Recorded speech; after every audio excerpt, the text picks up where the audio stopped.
Dia menggunakan konsep hubungan kita dengan Allah, hubungan kita dengan manusia dan hubungan kita dengan alam semula jadi.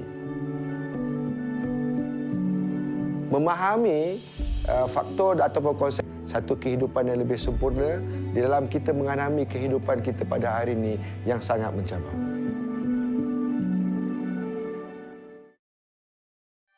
Cakap pasal seni kita, kita kena pertahankan. Itu warisan kita, budaya kita. Islam tidak halang seni, malah Islam cantikkan lagi seni itu.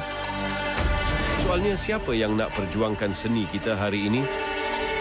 Seni ini perlukan rasa ikhlas, minat, semangat. Ingat, semua yang lahir dari hati akan sampai ke hati jua. Islam dan seni.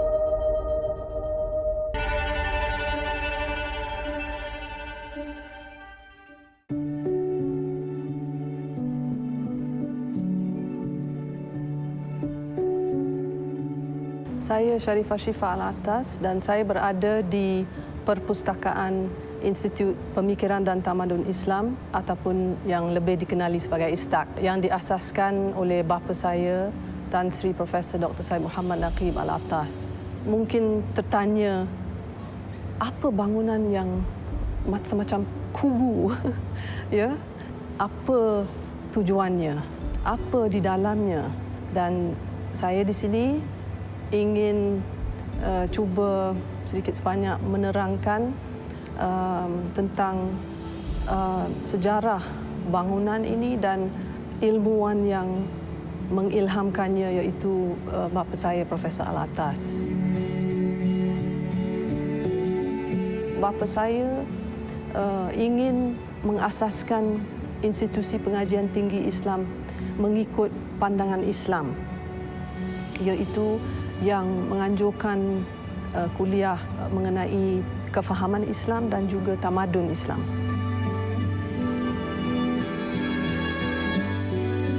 Kita tanya, kenapa ni? Ya? Bangunan apa ni sebenarnya? Dan kalau diberitahu, oh ini institusi pengajian tinggi Islam, terkejut.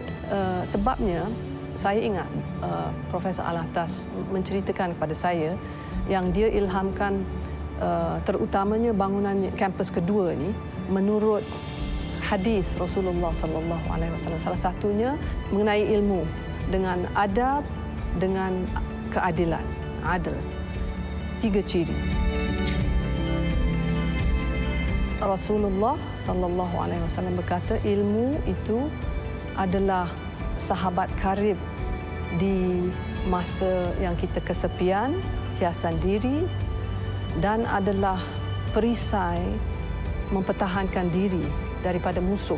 Dan oleh itu bangunannya direka cipta sebagai kubu, melambangkan perjuangan kita. Saya berada di perpustakaan, ya, dan saya duduk di kerusi hasil ciptaan Profesor Alatas, di bangunan hasil ciptaan Profesor Alatas, di bawah siling yang merupakan seolah-olah langit hasil ciptaan Profesor Alatas berdasarkan lukisannya sendiri yang saya ada bawa di sini.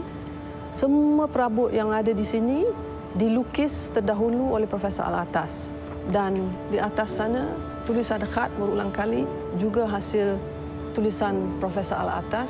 Yang ini dalam tulisan Kufic script, ya, Kufa, iaitu dia style dia menegak.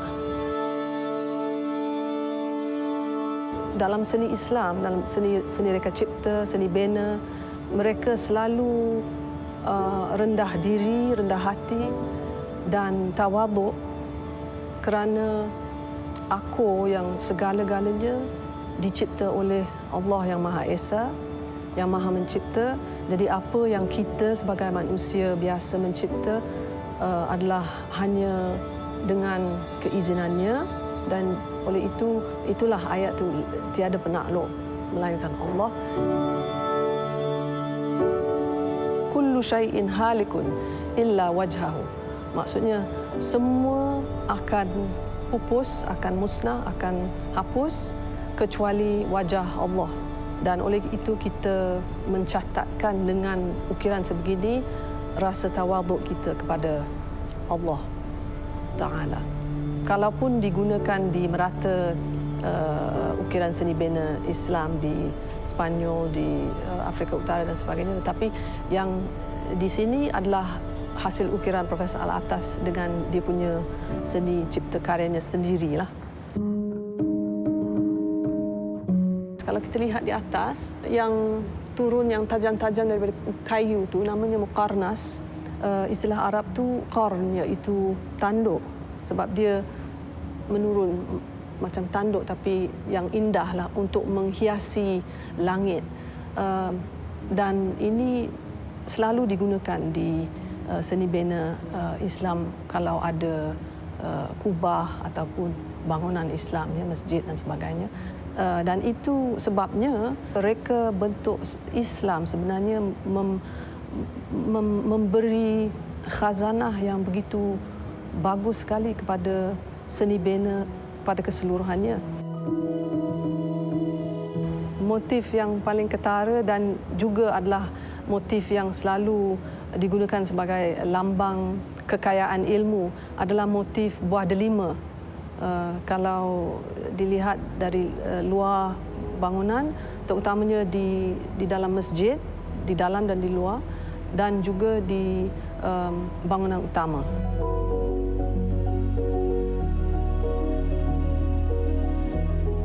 Innallaha jamilun yuhibbul jamal.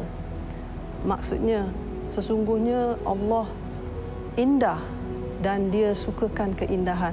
Tapi kalau kita bandingkan dengan khususnya dalam seni bina, kalau dilihat dari aspek barat, tujuan mereka selalu ada dilema, iaitu antara dua, ketegangan antara dua. Sama ada fungsi atau matlamat seni bina itu adalah rupa atau fungsinya. Dan para arkitek harus pilih sama ada yang satu atau yang lain.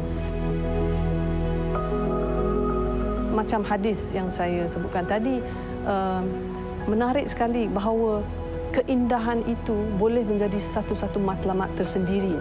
Sama ada yang mereka itu mempunyai fungsi yang terperinci ke atau tidak. Sebab keindahan itu menjadi sebab atau matlamat tersendiri yang cukup bagus. Kerana kita faham bahawa Allah Ta'ala sendiri adalah indah dan dia sendiri mengatakan yang dia sukakan keindahan. Kita mahu menghasilkan sesuatu yang indah untuk mencari keredaan Allah dan juga untuk memberikan semangat, ketenteraman kepada sesiapa yang sama ada kalau sesuatu bangunan, sesiapa yang masuk ataupun mereka cipta sesuatu yang melihatnya.